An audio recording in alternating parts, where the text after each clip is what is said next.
اور وہ آقا کریم پہ پتھر مارتے، حضور کے پاؤں پہ پتھر مارتے۔ آقا کریم علیہ السلام پاؤں اٹھاتے تو وہ دوسرے پاؤں پہ مارتے، پھر حضور شدت درد سے بیٹھ جاتے تو ان کے دو گھنڈے دائیں بائیں سے آگے بڑھتے اور حضور کو کندھوں سے پکڑ کے اٹھاتے، پھر سنگ باری کرتے۔ آپ کا انتقال حضور کے اس دنیا پہ قدم رکھنے سے پہلے ہی ہو گیا تھا۔ ابھی شکم مادر میں تھے کہ حضرت عبداللہ کا انتقال ہو جاتا ہے۔ در یتیم پیدا ہوئے، 6 سال کی عمر میں ابوا کے مقام پر ریت کے ٹیلے آئے تو وہاں سیدہ آمنہ کی طبیعت خراب ہو گئی، اور پھر لمحے بھی زندگی کے آخری ہیں۔ سیدہ آمنہ نے محسوس کر لیا کہ یہ میری آخری سانسیں ہیں۔ سیدہ پاک نے حضور کے سر پہ ہاتھ رکھا اور روتے ہوئے کہا کہ بیٹا، ہر نئی چیز نے پرانا ہو جانا ہے، ہر باقی نے فنا ہو جانا ہے۔ میں بھی جا رہی ہوں، وَذِكْرَ بَاق وَوَلَدْتُ طُهْرًا، لیکن میرا ذکر نہیں مٹے گا، اس لیے کہ تیرے جیسا ستھرا بیٹا چھوڑ کے جا رہے ہیں۔ یہ آخری لفظ تھے سیدہ پاک کے کہ سیدہ آمنہ سلام اللہ علیہا کا انتقال ہو گیا۔ خیر، حضور ماں سے لپٹ گئے، امی آپ آگے بولتی نہیں ہیں، لیکن خاموش ہو گیا تھا چمن بولتا۔ حضور نے وہیں پھر اپنی ماں کی تدفین کی۔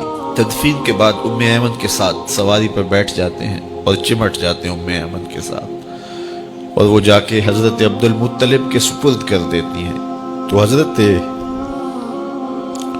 عبد المطلب حضور کو آغوش میں لے کے بڑا روئے، اور ام ایمن سے کہا کہ میرے اس بیٹے کا تم نے خاص خیال رکھنا ہے۔ اور پھر انہوں نے اتنا خیال رکھا کہ میرے حضور فرمایا کرتے تھے، ام ایمن میری ماں کے بعد میری ماں ہے۔ 2 سال کے بعد حضرت عبد المطلب کا بھی انتقال ہو گیا۔ ابن حشام کے یہ لفظ سینہ چیرتے ہیں کہ جب امیر قریش کا جنازہ اٹھا تو سارا مکہ جنازے کے لیے امڑ آیا، لیکن لوگوں نے 8 سال کے ایک بچے کو دیکھا جو دیواروں سے لپٹ لپٹ کے رو رہا تھا۔ آج یہ سہارا بچھن گیا تھا۔ پھر چچا کی کفالت میں آئے، پھر ایک وقت آیا کہ وہ بھی اس دنیا کو چھوڑ گئے، اور اسی سال حضور کی اہلیہ کا انتقال بھی ہوا، اور اس سال کا نام عام الحزن، دکھوں کا سال رکھا۔ اہل مکہ نے جو سلوک کیا وہ کسی سے بھی مخفی نہیں ہے۔ پتھر مارے، گڑھے کھودے، کانٹے بچھائے، اجریاں ڈالی، اپنے گھروں کے کوڑے لا کے حضور کے گھر کے سامنے رکھ دیے۔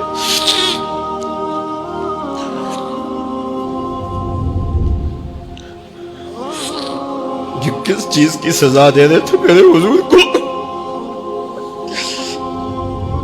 میرے حضور علیہ السلام نے پھر طائف کا سفر کیا کہ شاید وہ لوگ میری بات کو سن لیں، لیکن انہوں نے جو دردناک سلوک کیا وہ بھی تاریخ کا ایک انتہائی دردناک باب ہے۔ انہوں نے اوباشوں کے ہاتھوں میں پتھر دیے، اور جس راستے میں میرے حضور نے گزرنا تھا ان کو اس راستے پہ کھڑا کر دیا اور کہا ان پہ سنگ زنی کرو، اور وہ آقا کریم پہ پتھر مارتے، حضور کے پاؤں پہ پتھر مارتے۔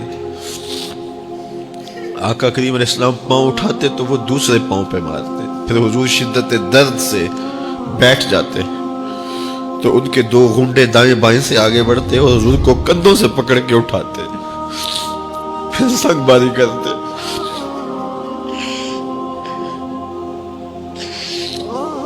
نالین حضور کے خون سے بھر گئے۔ عذاب کے فرشتے حضور کے پاس آئے کہ اگر آپ